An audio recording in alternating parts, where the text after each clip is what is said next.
marks from grade 12? No, well, it depends. Some of them may have a due date that's before you will get your final marks. So check out whatever it is that you're applying for. Certainly there are scholarships that you can apply for now. Again, we'll go through that, Scholarships Canada, but you can apply whenever the scholarship is open. It's time to apply. And then often they'll allow you to send in your marks afterwards as part of it. Especially for program and university specific ones, you apply before you get your final grades. And then once your final grades come in, you send them in. That's a good point, because I know the TD Bank has a leadership scholarship that is due in October of every year. So you don't necessarily know which university you're going to at that point.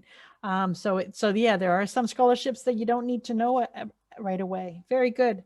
And the final question for you, are there scholarships for living accommodations? And what I said for that was most scholarships are yours once you have won them. So if you want to use them for accommodations or tuitions, that is no problem. Is that what you would say, Brenda? Yeah, definitely. That often it's just a check or, a deposit kind of thing. The university specific ones, they come in and they go into your account, and the two accounts are linked. So your residence fees and your tuition fees are linked within somehow. So you should be able to use them for both. Excellent. Thank you so much. Great questions. Keep them coming. And thank you, Brenda, for excellent information. Thank Katrina, over to you, my dear. All right, sounds good. Well, thank you so much, Brenda. And I just want to add on that whenever I was applying to scholarships all throughout my 6 years of university, my best friend to organize was my Google Sheets. Just like a Microsoft Word Sheets as well, Excel worksheet. It worked so well. And just like Brenda said, I am also a visual learner. So keeping the colors red for no, I haven't applied yet, green for yes, it's a go, I applied, it saved me wonders, because the more scholarships that you find and that you connect to, the bigger your sheet is going to be. So organization is definitely key. All right, so for everyone here, I am now going to be talking about essay writing. Oof, big topic. And I know essays cannot always be the funnest thing, but I'm going to try my best to really help you in this part. Okay, so just to get started here, I'm going to start off with a brief introduction of myself. Like I said, the first topic I'm going to talk about is essay writing. The second topic we're going to look at is good essay versus a poorly written essay. And then finally, if anyone has any questions or anything, then I'll try my best to answer those throughout. Okay, so just like I said, today's focus, how to write a good essay. And second one, examples of a good essay versus a poorly written essay. And then I just put here a note, if you have any questions during the presentation, make sure you write it down. So you can do that in the Slido, or you can do it in the chat. And I just want to make sure that we can discuss it, because I do not want to miss any of your important thoughts or your questions. All right, so let's get started. Small introduction of myself. So hello, this is me. This is my graduation picture here from last year. Of just graduating Teachers College here in Ontario. And I'm Katrina Hunter, and it's nice to meet all of you. Like I said in the brief introduction this morning, is that I am a first-year French immersion elementary teacher in Ottawa, Ontario. And I am the winner of over $10,000 in scholarships and awards during my post-secondary education. And just to add on to that, here, my friends, after my 6 years of university, I did not have any student loan debt, nothing. And I was so thankful for the scholarships, grants, bursaries, everything that I was able to get throughout my post-secondary, because I know if I didn't apply to them, then I would definitely be sitting in debt right now, which would not be fun. So again, like our motto is, stake your claim and apply. All right, so let's get started. So the first topic I want to talk about is let's determine the importance of good essay writing. So what I want to look for whenever you're writing a good essay, the first thing you need to do is you need to stand out. So whenever you're writing a good essay, you need to stand out in the spotlight of their scholarship committee. So whenever they read a good scholarship, they want to be able to remember you.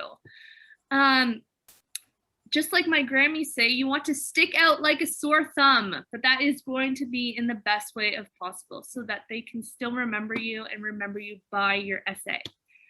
The second thing you're going to want to do is whenever you're writing your essays over and time again, you're going to improve your essay writing skills. So I know from my starting in high school back in PEI, my writing was not the best. Versus after I've written so many essays throughout my post-secondary 6 years of university, my essay skills definitely improved, and I kind of got the feel of what they want whenever we're writing our essays. So, and just like I said, I know that writing essays are not always the most fun in the world, but hear me close with this one. The more you practice writing, the better you will be at improving your writing skills. And it's going to improve over the process of your application and for your scholarships, your grants, no matter what you're applying for. And the final thing I put here is that you're going to need structure, structure, and structure. So whenever you're writing your essay, the committee does not want to see a huge block chunk of a paragraph for your essay. To write a good essay, you're going to need to include structure into it, and you're going to need to break up your thoughts into different sections. So starting with a good hook, having a good middle piece, and then finishing with a great conclusion. That is really going to help the structure of your essay. And here, don't worry, I have your back for all of the do's and the don'ts for the essay writing here. So since I am a teacher here, I am going to start with a little teacher theme here. So for today's lesson, my friends, we're going to talk about the do's and the don'ts of essay writing. So topic number 1, beginning your essay. So I put here a few don'ts that I do not want to see when you're writing your essay. Don't do it. The first one, generically addressing your essay to whom it may concern. Don't do that. I don't want to see it. The second thing you're going to want to do is how to begin your essay. You're not going to want to immediately begin your essay, and I'll talk about that in just a minute here. And the third thing I do not want you to do is do not be generic.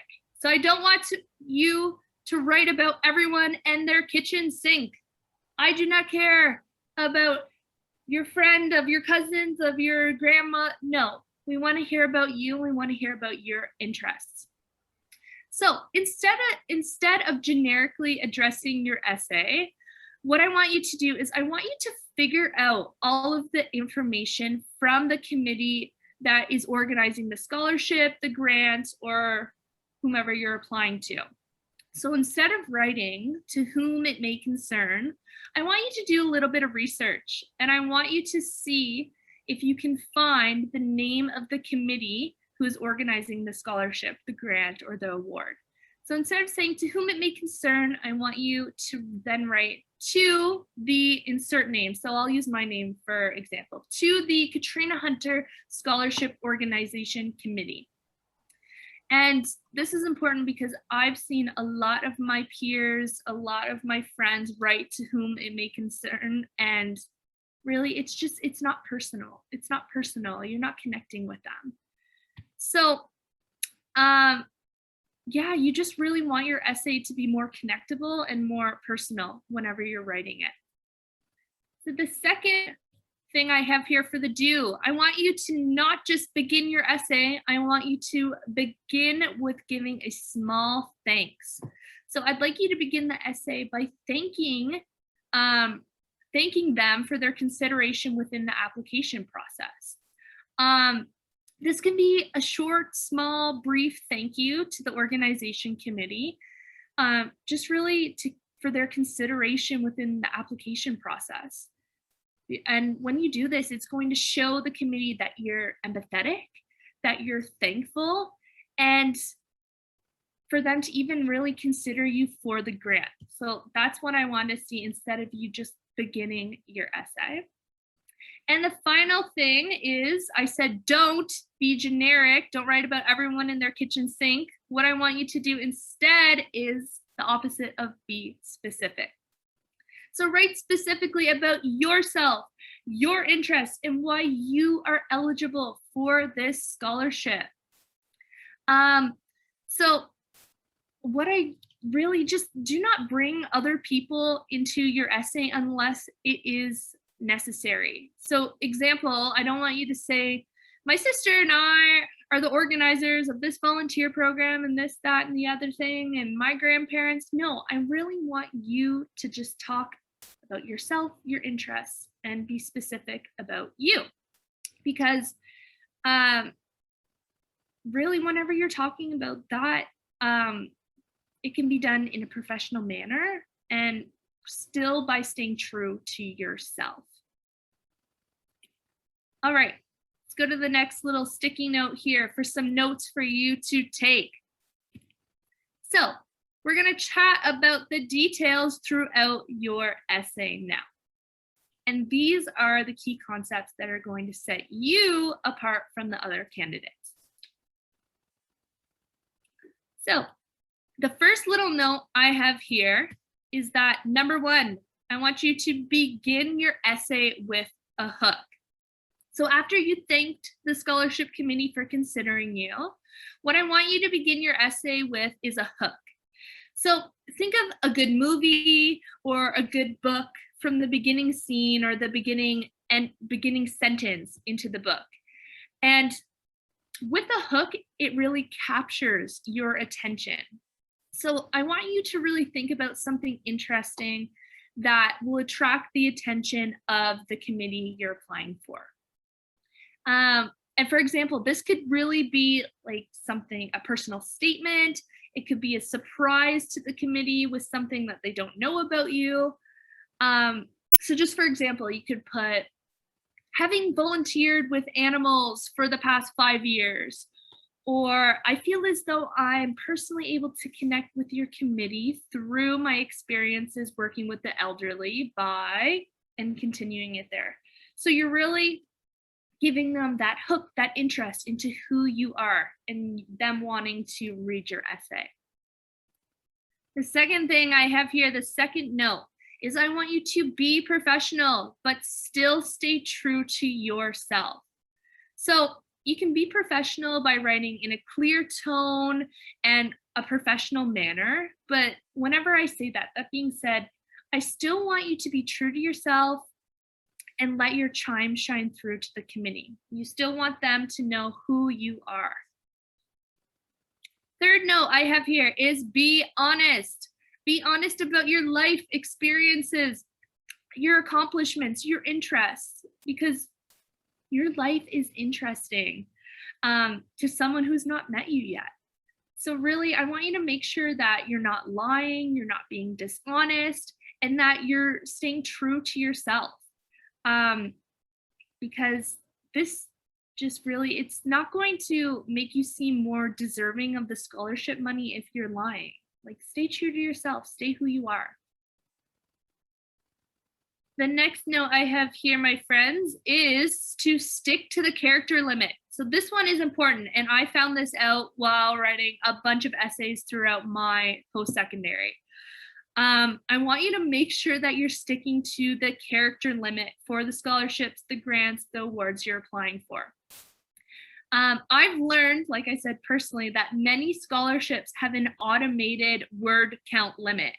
So if you're writing it on a separate Google Doc or a Word sheet or something, and you exceed the limit of characters that you're supposed to maintain throughout writing your essay, that it's not going to let you continue writing it if you copy and paste it into the scholarship application. It will just cut off your scholarship and it will leave your scholarship ending with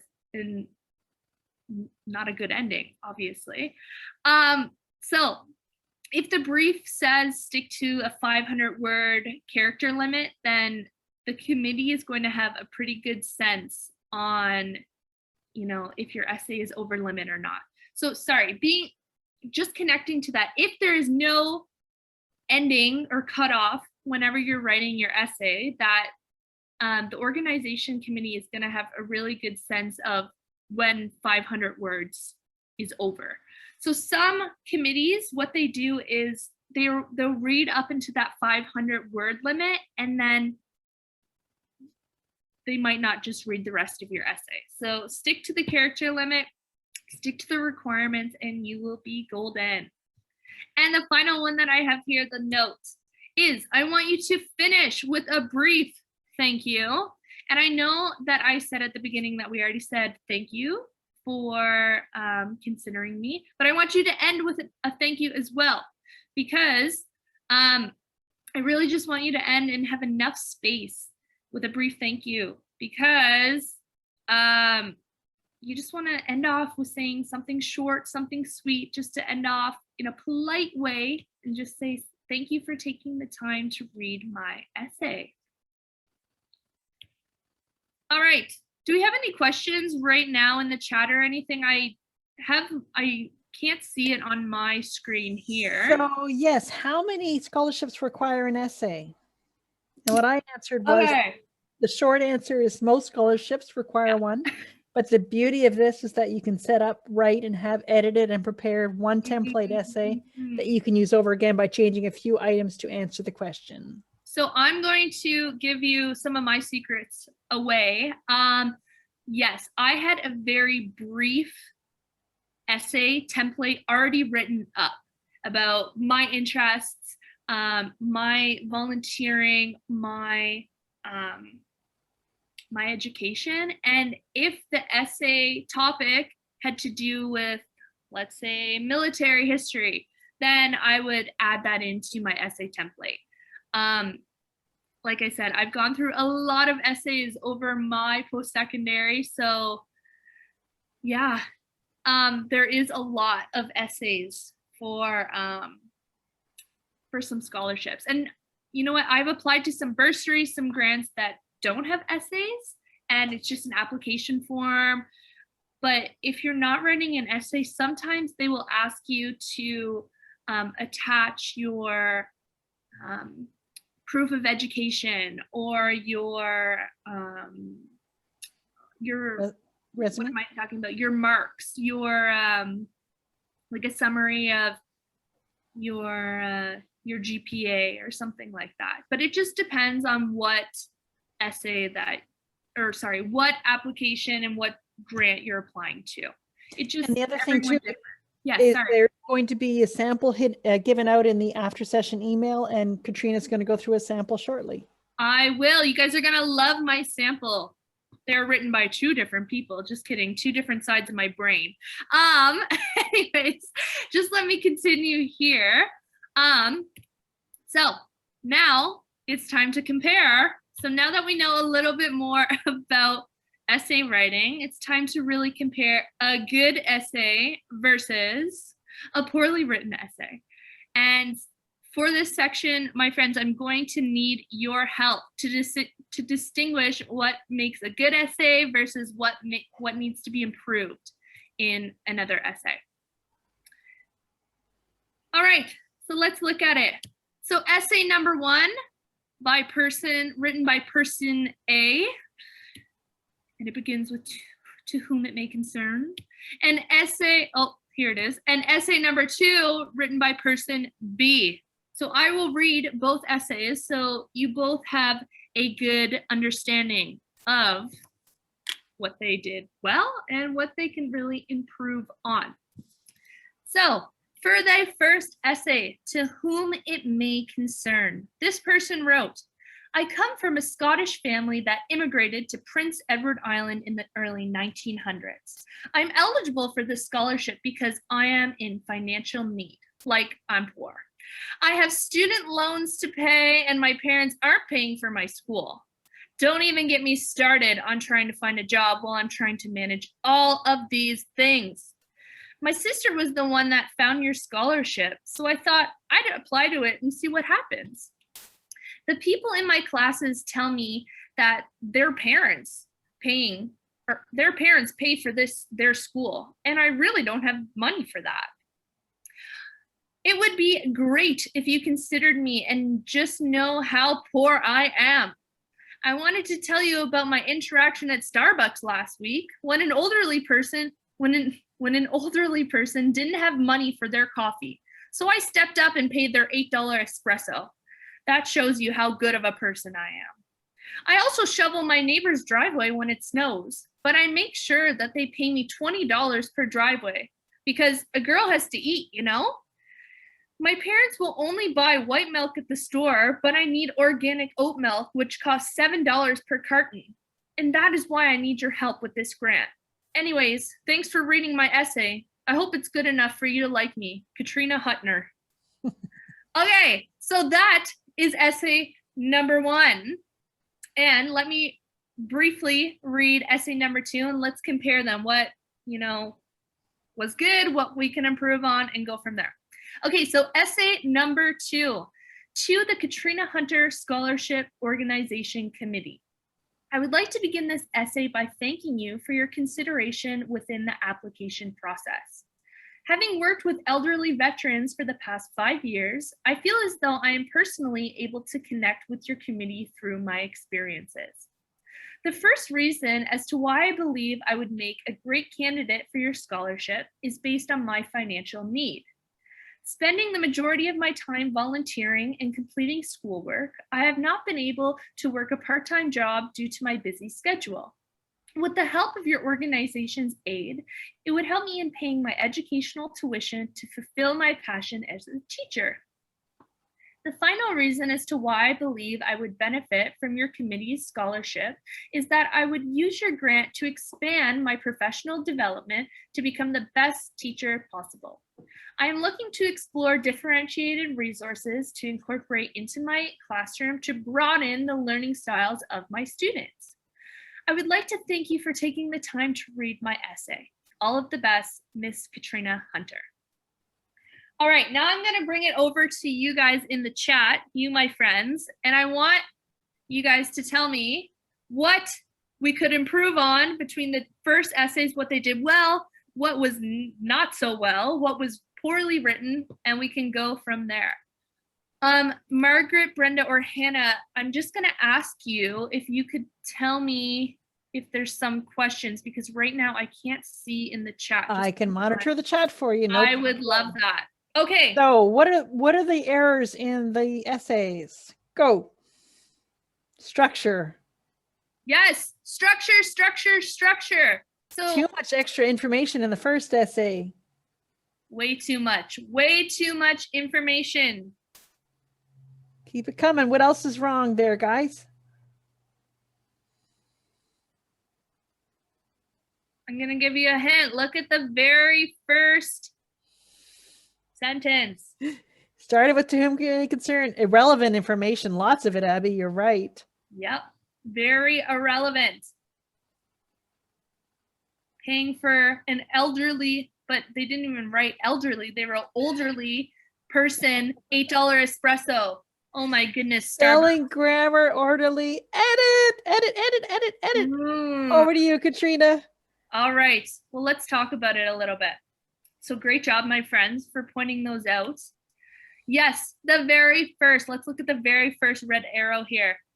Being generic while addressing your essay. So to whom it may concern, don't do that unless you have to. If you can't find any information, and if you have done your research, you've spent 2 hours looking for their name and you can't find it, then yes. However, if you have done your research, you found out who is organizing the committee, then you can look at my green arrow here. Be specific about who you are addressing your essay to.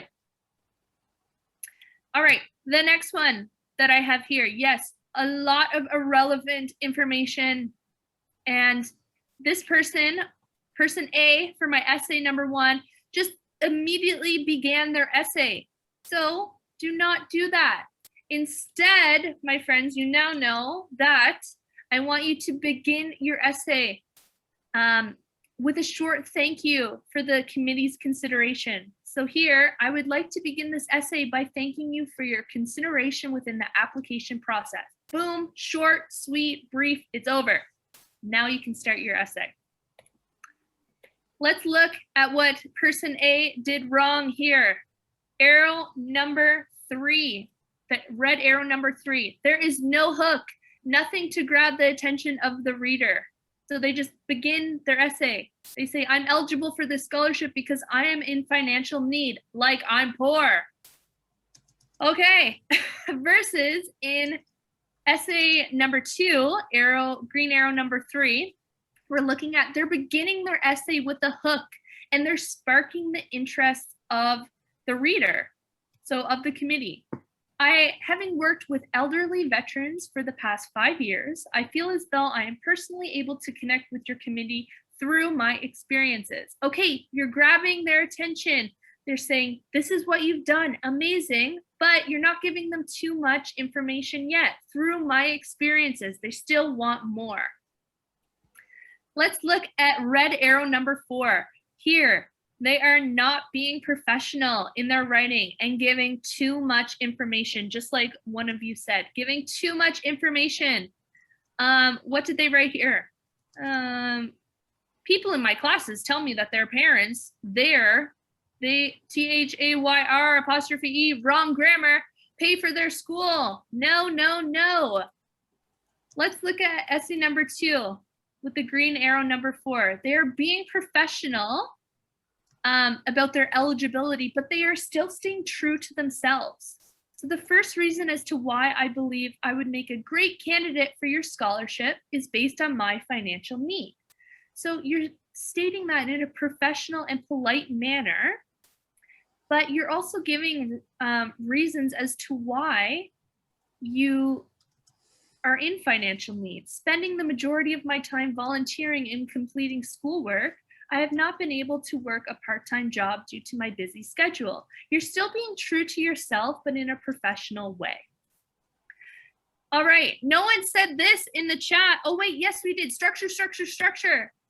Look at the first one. It is one big block of word vomit. I don't want that. Let's look at essay number 2. It is appealing to the eyes. It is sectioned off in different structures. You have your who you're addressing your essay to. You have your you're thanking them. You have your hook. You have your middle paragraph, and finally you're ending with a short, small thank you. Let's look. Oh, sorry. Let's look at essay number 1. We're looking at red arrow number 6. They're leaving off with a not so good thank you. They're saying, anyways, thanks for reading my essay. I hope it's good enough for to like me. Okay, well, you saying that, I don't think it's going to be good enough for their consideration. You want to do it in a polite and professional manner. Let's look at the green arrow number 5 on essay number 2. I would like to thank you for taking the time to read my essay. It's short, it's sweet, it's brief, but you're thanking the committee for taking the time to read your essay. So you are being polite. And finally, the last thing that essay number 1, person number A that did in essay number 1, they are not rereading their essay. They're not correcting their spelling mistakes. Someone said that. And you can tell that they did this essay quickly, and it's showing that they didn't put enough time or effort into it. So Katrina Hunter, my last name is Hunter. Katrina Hunter, they put elderly person. They are like spelling mistakes, grammar issues all over the place. make sure that you are correcting, you're editing, and you're taking your time. So in essay number 2, person B, you can tell that their essay had no spelling mistakes. They have taken the time to reread and correct it, and they corrected all their grammar mistakes. And it really shows that they've taken the time to consider their thoughts and organize their opinions out nicely. And they left off with a short, sweet thank you. All of the best, Miss Katrina Hunter. And that is it, the end of my presentation here. Does anyone have any short, sweet questions that I can ask? Could we just say to the insert school name or name of committee, like Girl Guide Committee, Scholarship Committee? Yes. Yeah, sure. To the insert name Scholarship Organization Committee, for sure. To the Support Our Troops or Scholarship Organization Committee. To the Girl Guides Bursary Organization Committee. You can change it. Just make sure that you're doing your research and make sure that you are knowing who you're writing to. And we are going to be giving essay tips in the after session email as well. The last essay question is, should the essay writing be based on the age of the applicant? For example, a 17-year-old versus a 45 to 90-year-old would have a different vocabulary or to articulate. Sorry, and of course, that's how they're going to get to know them, right? Should essay writing be based on the age of the applicant, a 17-year-old versus a 4? Okay. I would say yes, but still in your essay, you're still trying to be professional. It doesn't matter if you're 17 versus 90, you still want to be professional in the way that you're writing to them. But like I said, still being very true to yourself. Obviously, a 17-year-old versus a 90-year-old are going to have very different life events that happen to them, but just talk about your interests, talk about who you are, why you're eligible, and